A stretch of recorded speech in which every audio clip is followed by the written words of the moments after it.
LA This Week. Rock climbing, swimming, and horseback riding. Just some of the events at this annual summer camp for kids who otherwise wouldn't be able to go to camp. I'm Gil Reyes at Camp Wesson. I'll have that story next. It is coming down. A symbol of the LAPD's racist past, Parker Center, is being demolished and replaced with a 27-story tower. And why not throw in an all-new civic center while we're at it? The story next. I'm Rasha Goel. Up next, how the Conga Room is promoting music and dance to kids in Los Angeles.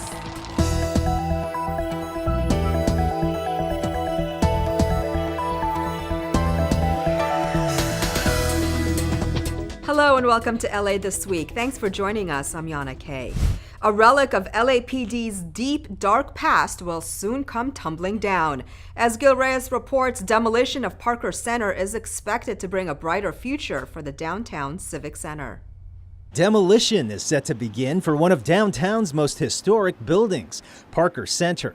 Headquarters for LAPD from 1954 to 2009 is coming down slowly over the next year and a half, starting with decontamination of the site.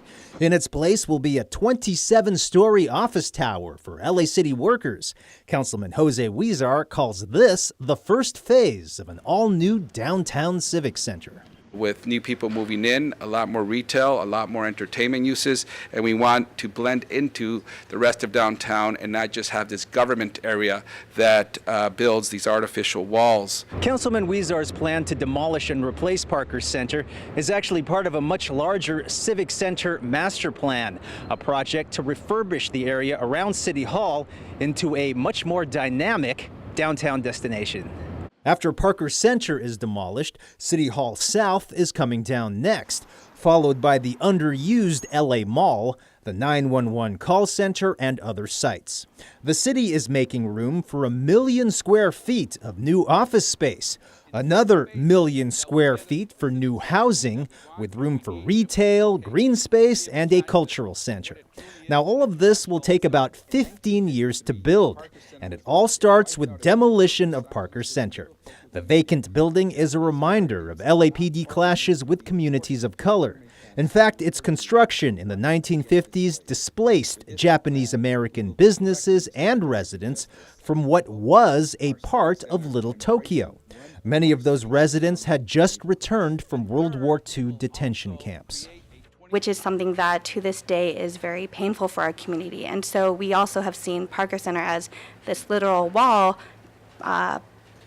blocking our community off from City Hall. So we are excited to move forward with a plan that reintegrates this block back into our neighborhood. At the LA Civic Center, I'm Gil Reyes for LA This Week.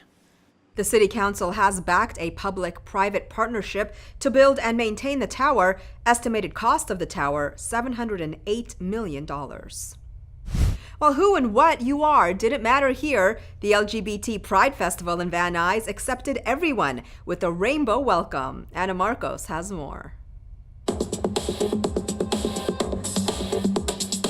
The Pride was out on full display as the Valley's 4th annual LGBT Pride Festival kicked off in Van Nuys. People waved flags, danced, jived, sang, and celebrated pride in their sexual identity, whatever color of the rainbow it was, in whatever way the mood struck.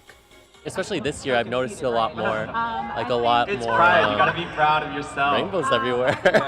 I'm bisexual, so coming here and experiencing the community of peers and looking into the faces of other people who are like me and different from me, but we're all under the rainbow umbrella. It just imbues me with a sense of hope and happiness. And it doesn't matter, what you are, who you are, just the acceptance is something that really touches my heart.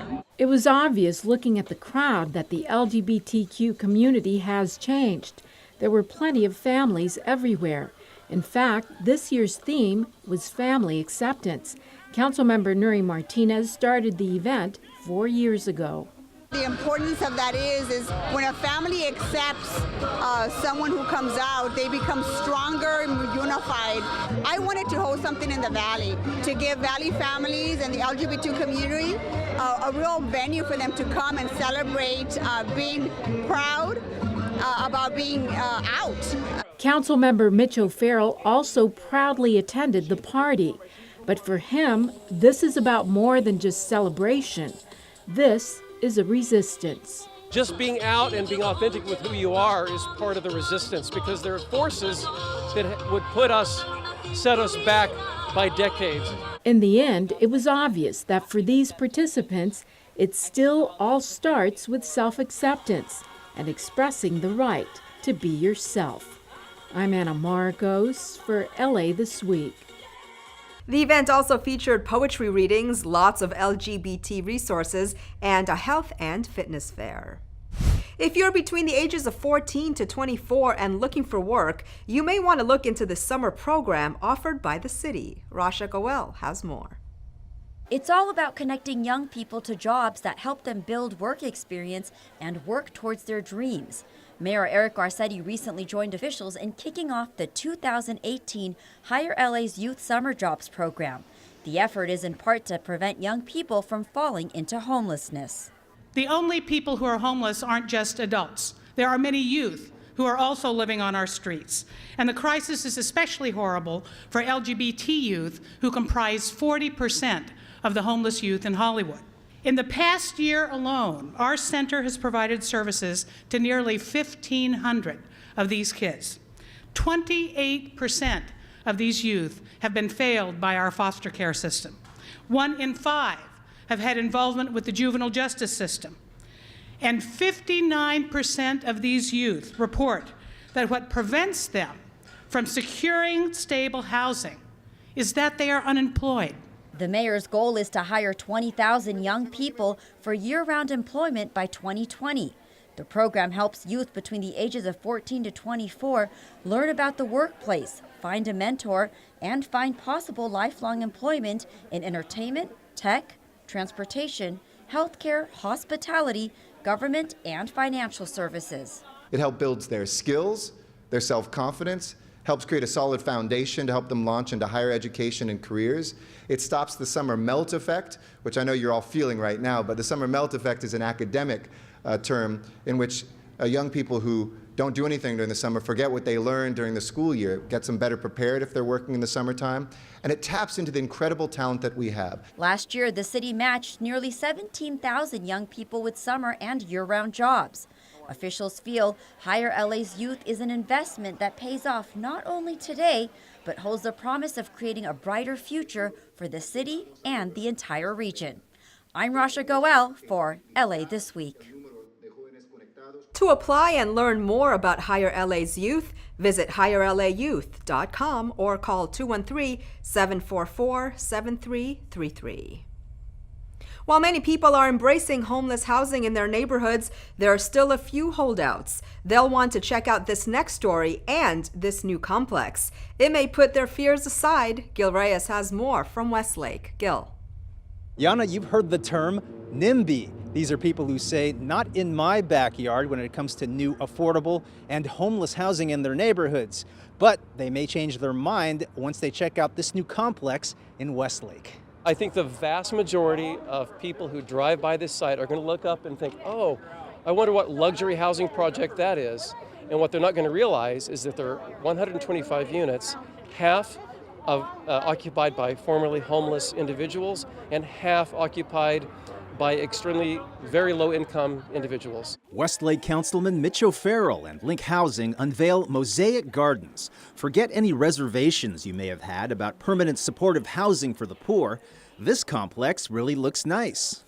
I'm so grateful, and I'm very appreciative. Janice Whitfield, a formerly homeless single mom, looks forward to turning her life around in a quality complex. There's underground parking, a fitness center, also supportive mental, substance abuse, and health services on site. Each person will have an opportunity to stabilize, to grow. It took 12 funding sources.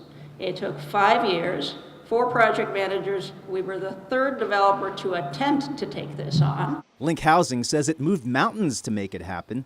Footage from 2 years ago.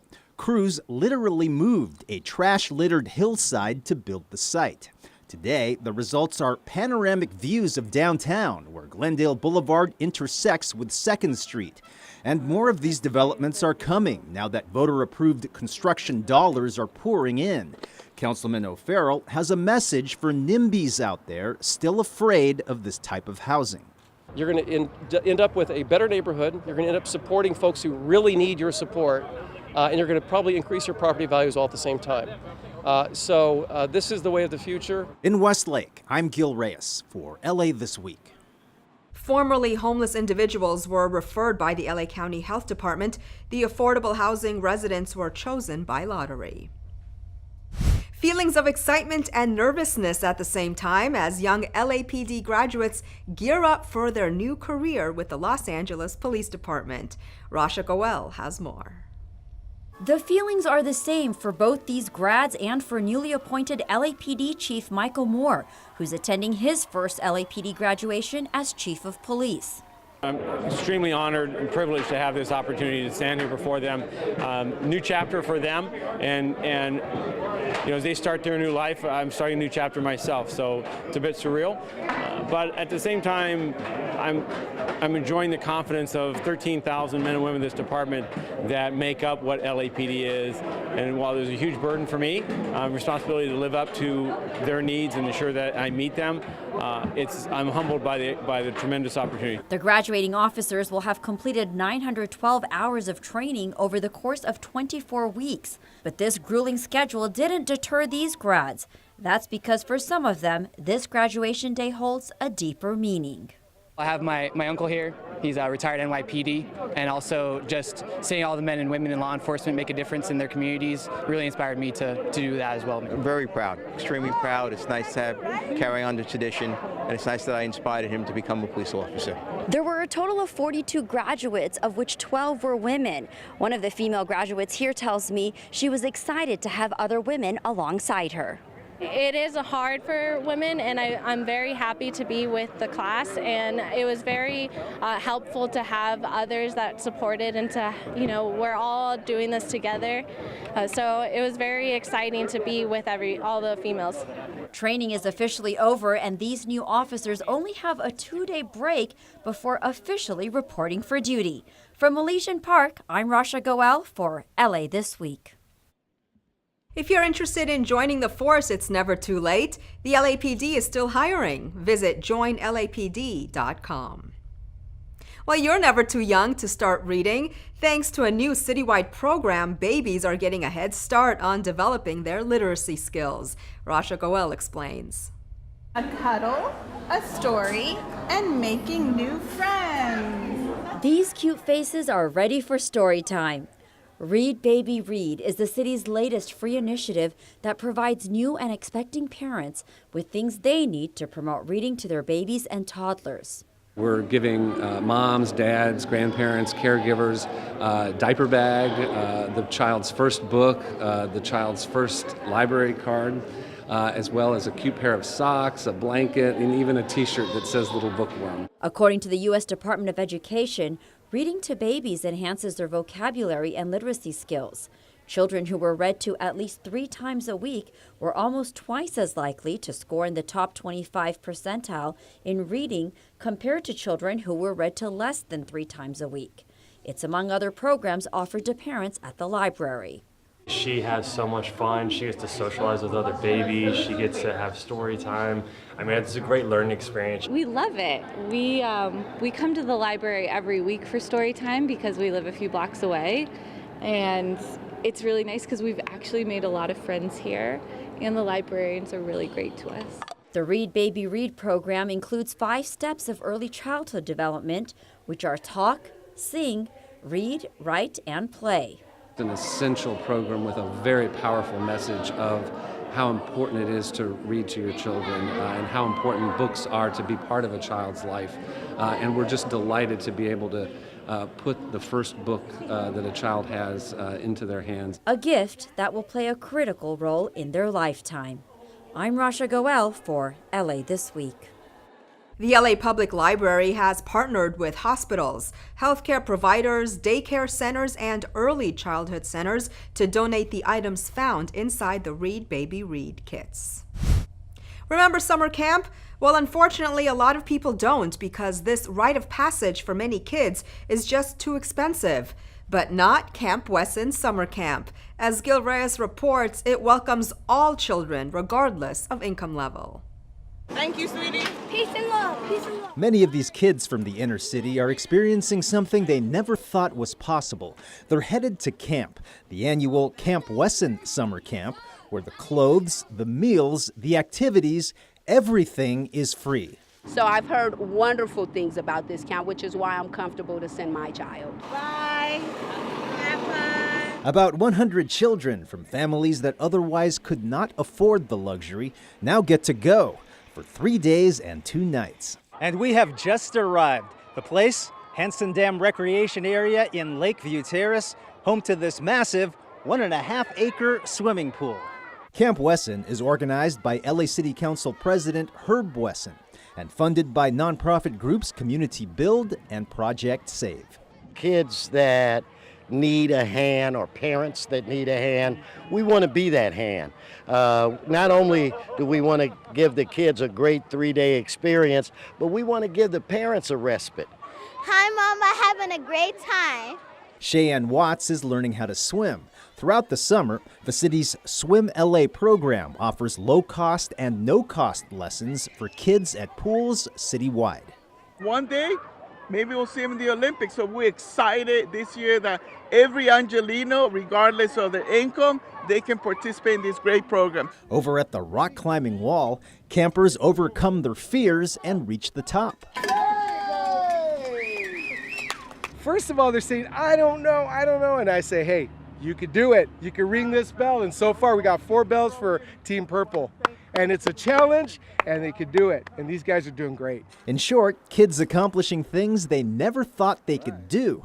But anything is possible with hard work, belief in oneself, and encouragement from generous adults. At Camp Wesson, I'm Gil Reyes for LA This Week. A 2-day dance competition for 5th and 6th graders is helping them not only vie for a place on the big stage, but also learn a few valuable life lessons. Rasha Goel has more from outside the Microsoft Theater.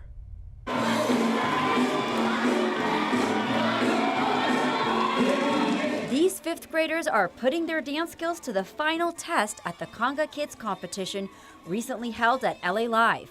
It was one of 2 competitions held throughout the year that is organized by the nonprofit group Conga Kids, where kids compete in salsa, tango, foxtrot, and merengue. Conga Kids is in association with the famous spot Conga Room.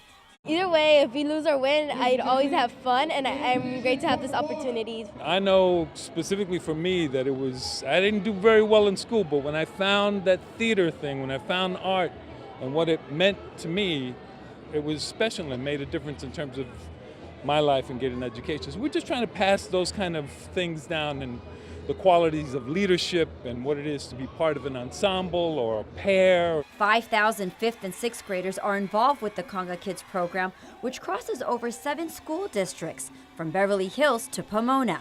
The 10-week program teaches kids dance styles, along with lessons that go beyond the classroom and dance floor.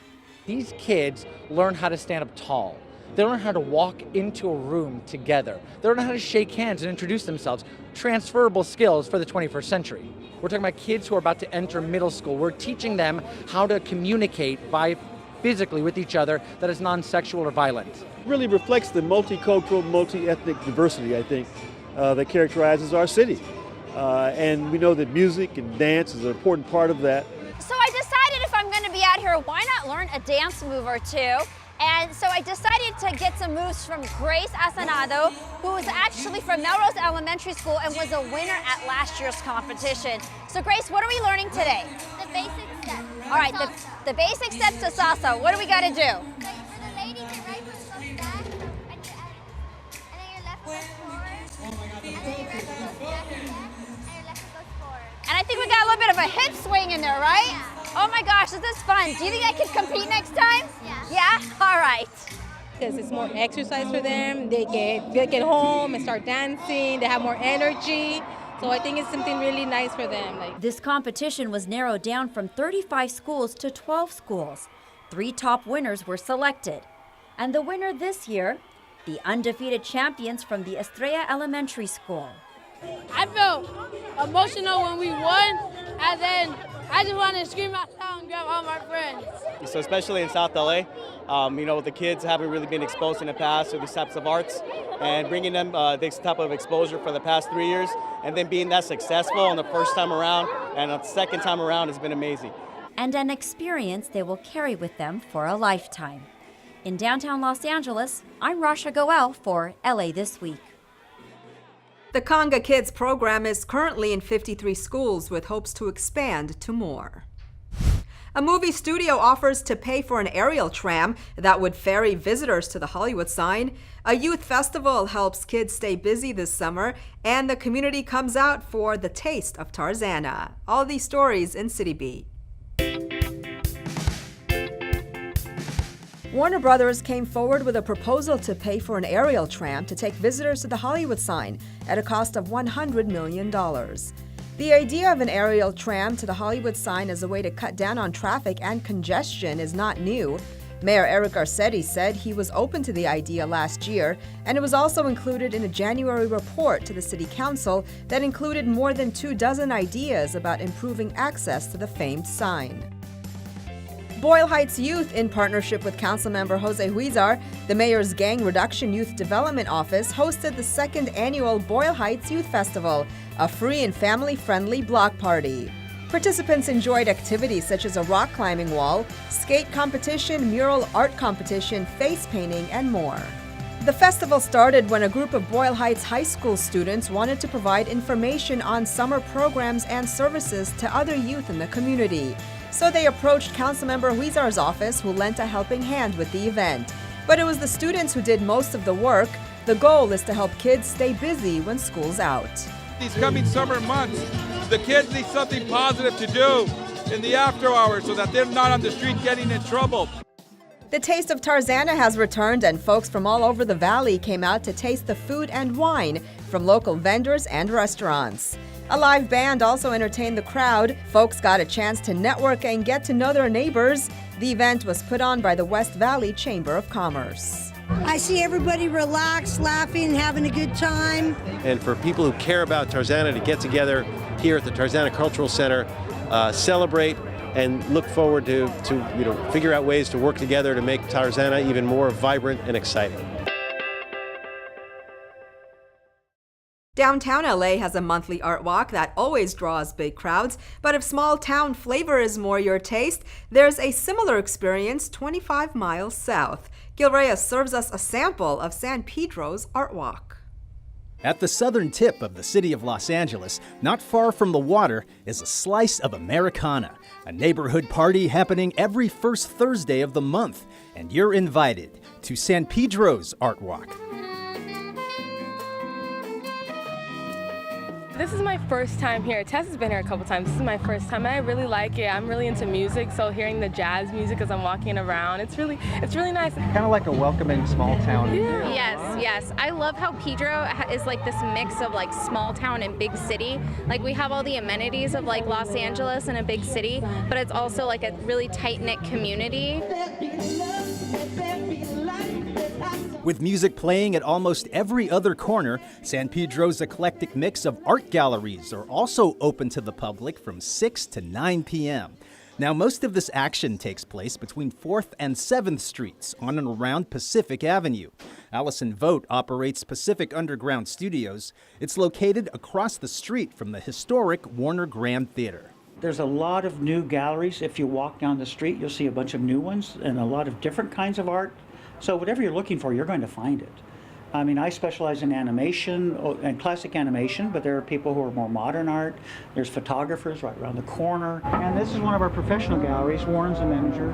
He might be the owner, but they give classes here and everything, and they have different artists that display on. You want to walk in and meet Warren? Sure. Warren Shao manages Parkhurst Galleries. They display works from world-renowned painters, also up-and-coming locals to nurture their talents. San Pedro's always been a mecca for emerging artists, but now we're seeing many more studios opening up, new artists migrating in. In addition to the food trucks and the live music, it's become a really festive event.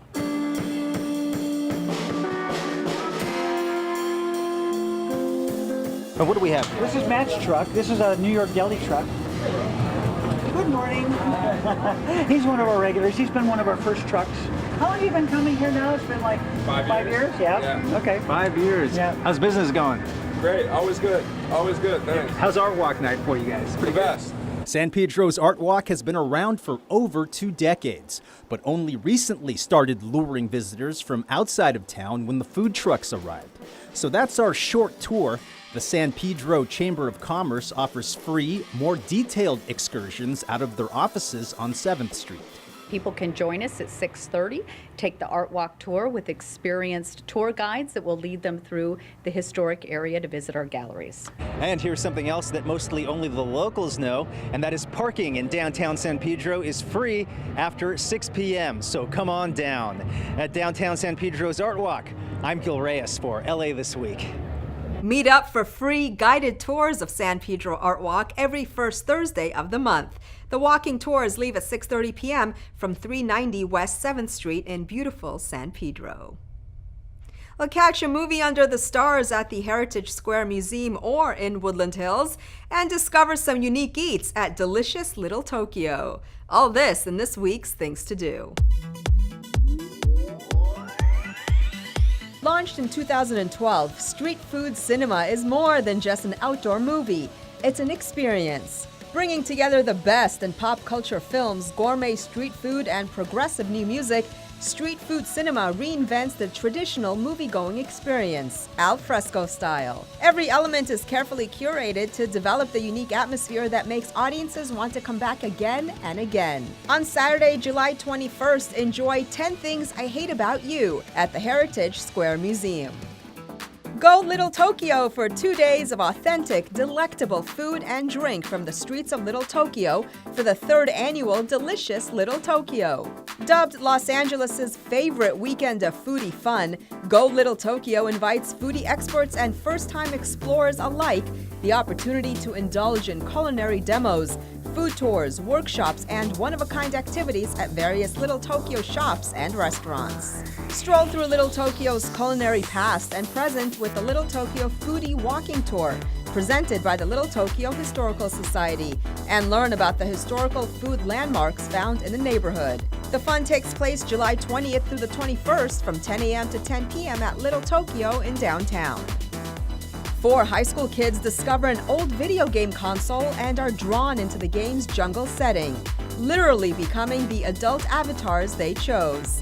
What they discover is that you don't just play Jumanji, you must survive it. Grab a chair and blanket and get comfy for Movies on the Green with Jumanji on Saturday, July 21st, starting at 6 p.m. at Warner Ranch Park in Woodland Hills. And that's a look at some things to do. Well, that's going to do it for this edition. I'm Yana Kane from all of us here at LA This Week. Thanks for joining us. A reminder that you can catch us online at lacitybea.org. You can also follow and like us on Facebook. We'll see you back here next week for more of LA This Week.